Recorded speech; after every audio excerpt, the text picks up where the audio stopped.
Bande dessinée, manga, comics, produits dérivés. Vivez la BD avec Slumberland BD World. Bonjour à tous, je suis ravi de vous retrouver pour cette nouvelle émission. Tu sais quoi? T'es vraiment trop nul. T'es archi nul. Tu es viré de chez viré. Tu es né mal animé et tu vas mourir mal animé. Mais quelle clé de ce P. Excusez-moi, bon, vous l'avez compris, elle et moi, on fera jamais un duo. Par contre, en parlant de duo, on va vous présenter aujourd'hui un duo qui est aussi explosif que notre émission, Vincent Brugéas et Ronan Touloat. Bon ben comme d'hab, c'est parti.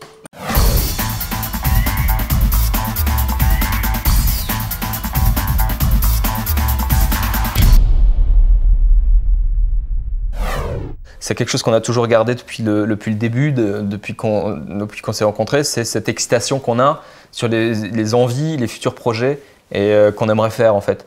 Et c'est aussi comme ça c'est un peu notre carotte en fait. Hier soir, je lui soumets une idée que je voudrais faire avec un autre auteur, avec un autre dessinateur. Je lui dis tiens, j'ai eu ça comme idée avec machin, on pourrait faire ça et tout. Il me le pitch. Et là je lui pitch et là il fait t'es sûr que tu veux faire avec lui parce que ça a l'air super bien et tout. Je fais non mais Ronan, on a 1 milliard de trucs, on sait même pas comment on pourra faire tout ce qu'on veut. Surtout que ensemble, oui, mais surtout que les samouraïs. Oui, mais il faut faire les samouraïs d'abord. Ah ça, putain ça aussi. Non, on n'est pas couché.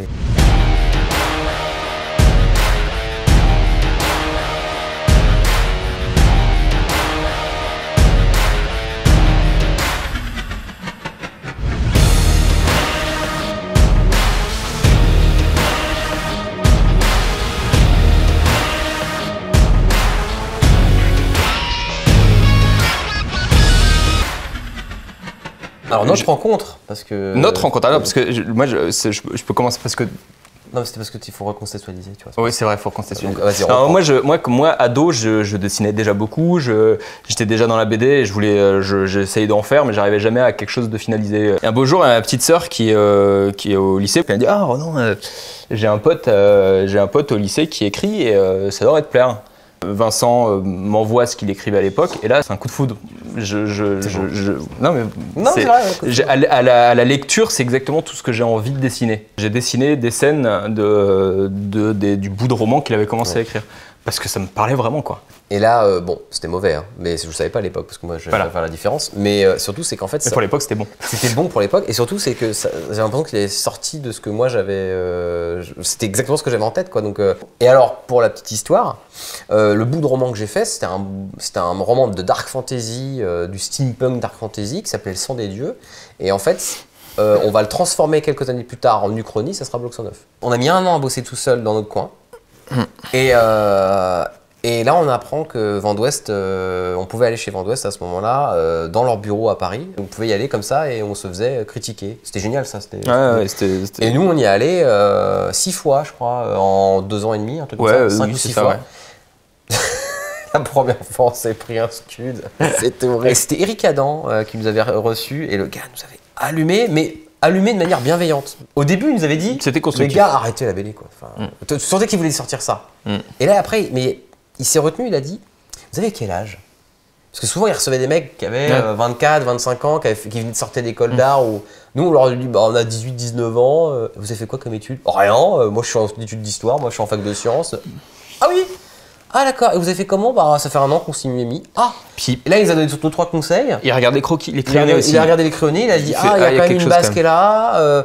Il a dit écoutez, il nous a donné 2-3 conseils, il dit revenez dans 6 mois et on voit. Et 6 mois plus tard, en effet, on s'est pris beaucoup moins de scuds et on avait appris en fait. Et on a fait une journée entière à Angoulême il y a 12 ans, en 2008. Et on s'est fait toute la journée et on s'est fait démonter. Mais on a quand même pu donner et puis rencontrer Achilleos, leur donner un dossier et puis on est rentré un peu la queue entre les jambes. On était morts. Mais 1 mois plus tard, par contre, on recontactait Achilleos, c'était le premier sur la liste, et eux nous disent ah on aime bien votre démarche, on n'aime pas trop votre projet. Par contre, si vous avez d'autres trucs, allez-y. Et c'est là que je leur dis bah moi j'ai 2 projets, un polar médiéval et une uchronie Seconde Guerre mondiale. Et à un moment, on en avait ras-le-bol, ça faisait 5 ans qu'on faisait des projets divers et variés, et on s'est dit, bah écoute, là on se fait plaisir, on part sur un truc totalement fou qui sera jamais édité, un truc de 200 pages, crayonné, machin, et on est parti là-dessus. Et c'est ça qui leur a plu en fait.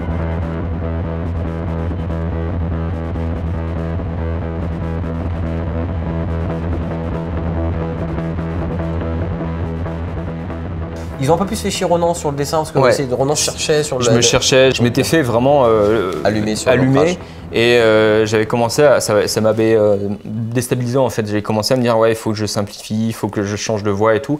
Et j'étais dans mon époque Mignola, donc j'avais commencé à vachement copier. Et Emmanuel Bouteille d'Aquilos avait vu mes crayonnés, m'a dit mais ton dessin naturel, c'est pas celui-là en fait, c'est pas ce que tu essayes de faire. Donc on revient à l'essentiel, donc j'ai gardé ça en tête. J'ai reproposé un truc sur Bloc 109 à Emmanuel Bouteille, justement dans le style qui donnera Bloc 109. Et là, ça leur a marqué. Quand on a signé le Bloc 109, on s'est souvent posé la question, enfin on s'est souvent dit, on met tout dedans parce que ça se trouve c'est notre premier et dernier album. On est très pessimiste, je trouve. Ah oui, on est très pessimiste et en même temps, on est fou.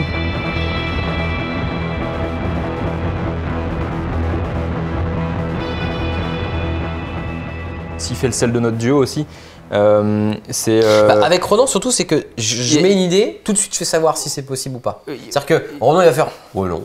Et puis des fois c'est tout de suite si ça lui plaît. Il n'y a pas de méfiance, il n'y a pas de méfiance, il n'y a pas d'a priori entre nous. Voilà, le nombre de projets que j'ai voulu développer avec d'autres dessinateurs. Où le dessinateur va avoir très peur de ouais mais où ça va, comment est-ce que je vais aimer, faut faire des tests, faut être sûr qu'on soit d'accord, et alors qu'avec Ronan et moi des fois ça me bloque complètement. Dire, si je vois que le dessinateur il est pas chaud, je donne pas suite quoi, c'est pas possible.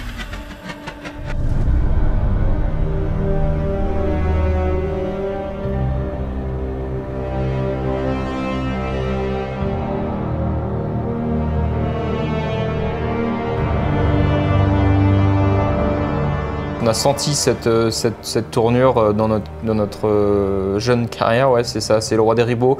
On a senti, moi je me suis senti mature graphiquement sur plein de choses, donc j'étais confiant et on a senti narrativement, je pense qu'on arrivait enfin à quelque chose qu'on voulait et vraiment pleinement. Et je pense que du point de vue professionnel, on a senti aussi les regards changer. Ça c'est clair, vraiment. D'ailleurs, c'est grâce au Roi des Ribauds qu'on a pu signer chez Glénat le Colosse Noir, le Conan, et puis chez Dargaud Iradi. En fait, dès 2003, je lis Les Rois Maudits, notamment le dernier bouquin. Et dans le dernier bouquin, on apprend qu'il existe ce Roi des Ribauds, cette charge spéciale, qui est donc le chef des gardes du corps du roi. Les gardes du corps du roi, on les appelait les Ribauds du roi. Donc le chef des Ribauds du roi est devenu le roi des Ribauds du roi, devenu le Roi des Ribauds. Et donc le Roi des Ribauds, il avait des pouvoirs spéciaux donnés par le roi qui étaient de gérer tout ce qui était un peu de la pègre. En gros, il fallait, quand le roi arrivait dans une ville, parce que c'était un roi quand même très itinérant, le Roi des Ribauds devait arriver avant pour calmer la pègre de l'époque. Vous dire, le roi est en ville, et donc il fallait calmer un peu le jeu. Et donc il touchait des impôts sur les bordereaux, qui sont les anciens bordels, sur les jeux d'argent, sur tout ça. Et donc là, moi, tout de suite, quand j'ai lu ça, j'ai fait, mais en fait, c'est le parrain au Moyen-Âge, c'est génial. Et 2003, certes, j'apprends l'existence de ça, mais on l'a fait qu'en 2015. Pourquoi? Donc on a mis 10 ans pour le développer. Parce que déjà, Ronan ne se sentait pas au niveau sur plein de choses, graphiquement. J'étais pas. La preuve d'ailleurs sur Bloc 109, je me sentais, j'étais mauvais en ancrage et puis voilà, j'ai mis 4 ans à réapprendre plein de choses dans le dessin et dans le dessin de BD en particulier. Et quand on s'est senti prêt, moi, j'avais un problème, c'était l'angle. Ouais. J'ai un personnage hyper puissant. C'est chiant, un personnage hyper puissant. Qu'est-ce qui peut lui arriver si en plus le roi le soutient? Et en fait, c'est en voyant la série The Shield, où les mecs font une connerie dès le début, et puis après, c'est toutes les conséquences de leur connerie sur des années. J'ai dit, bah en fait, c'est ça, en fait, il faut qu'il fasse une connerie. Et c'est là, là j'avais l'angle, et on est parti là-dessus, quoi.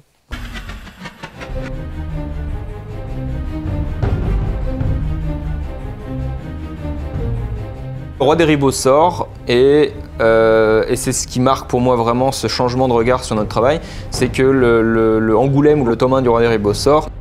Jean-David Morvan m'appelle et me dit « J'aimerais vous proposer à tous les deux une aventure du Cimérien ». Et moi là, je viens de voir votre Roi des Ribauds, vous êtes complètement dans le truc, dans l'esprit. On a envie de vous voir sur un des bouquins. Et nous, bah, en fait, nous déjà, c'était le premier appel d'autres éditeurs, enfin, qui nous disent… de gros éditeurs. Et de gros éditeurs, ouais, sur un projet assez excitant quand même au final. Et en plus, moi, le premier truc que je dis à Jean-David, tu fais, bah moi, ça nous plaît. Par contre, on a envie d'avoir carte blanche. Et on nous dit, oui, c'est le but. C'est le but, ouais.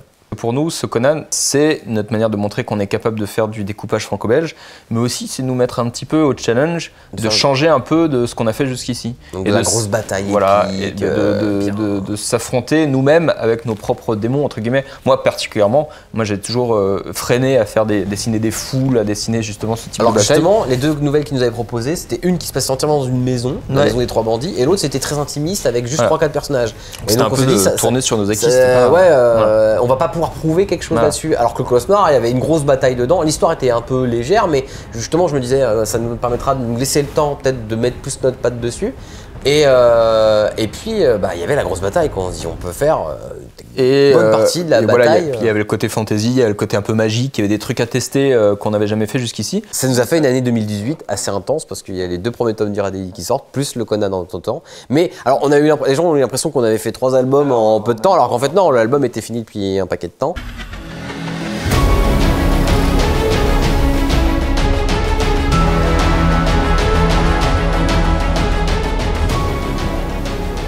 Là, vous me demandez de pitcher Iradei et en fait, on aurait dû se rendre compte que déjà, elle n'était pas pitchable. Parce que moi, quand on me dit « il se passe quoi ?» Lisez. C'est une série qui est assez complexe parce que c'est un univers que les gens connaissent peu. Et nous, justement, notre but, c'était un peu de rendre ces lettres de noblesse au Moyen-Âge, montrer que c'est... On a souvent une idée du Moyen-Âge où musulmans et francs, ils se parlent pas, ils se massacrent. Alors qu'en fait, on a une période qui est aussi riche que la nôtre, au niveau mondialisation. Je veux dire, les échanges sont très nombreux. On est un Moyen-Âge qui est beaucoup moins très poreux, blanc et noir que ce qu'on pourrait bien le croire. Dans ce contexte très tendu entre les Byzantins et les Arabes, on va suivre un petit groupe de Normands qui vont tirer leur épingle du jeu. Dans ce panier crabe, il y a l'Église qui va essayer d'y apporter son influence au travers d'un diacre, Étienne, qui lui s'est entouré d'une troupe de mercenaires. Et parmi cette troupe de mercenaires, il y en a un qui sort du lot, qui dirige d'ailleurs un peu la troupe des guerriers, Tancred, et qui ne semble pas être qui il est. Et aussi, surtout, ça bénéficie, c'est que Game of Thrones, par son succès, a permis de dire au public, enfin, de dire aux éditeurs, votre public peut avoir des histoires complexes. Dès le départ, c'était une marque de fabrique. Les séries nous parlent vachement. Cinéma, film et séries, ça nous a toujours beaucoup parlé. Moi, un truc marquant, c'est par exemple le roman La Religion de Tim Willox et Les 12 enfants de Paris, qui est sa suite, qui est de l'aventure assez violente et sanglante au XVIe siècle, nous a tous les deux inspiré, nous a fourni des images en fait. Nous a fourni des images qu'on a digérées, qu'on a réutilisées dans ce qu'on faisait. Souvent, quand il manque un angle, c'est une série télévisée qui me le donne. Après, le but n'est pas de pomper, c'est pas ça du tout. C'est plus l'idée de donner un éclairage nouveau sur un fait et de se dire tiens, oui, c'est vrai que c'est pas bête.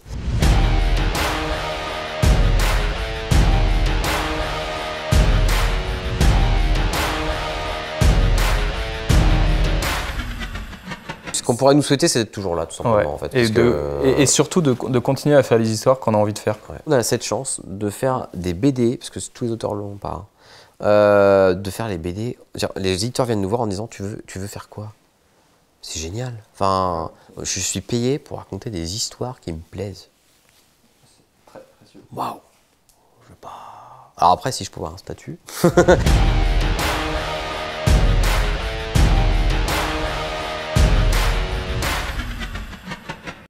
Voilà, l'émission s'est terminée pour aujourd'hui. Comme d'habitude, vous pouvez nous retrouver sur les réseaux sociaux ou sur notre site internet.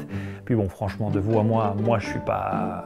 Mais elle, quand même, c'était pas non plus... Hein? Voilà.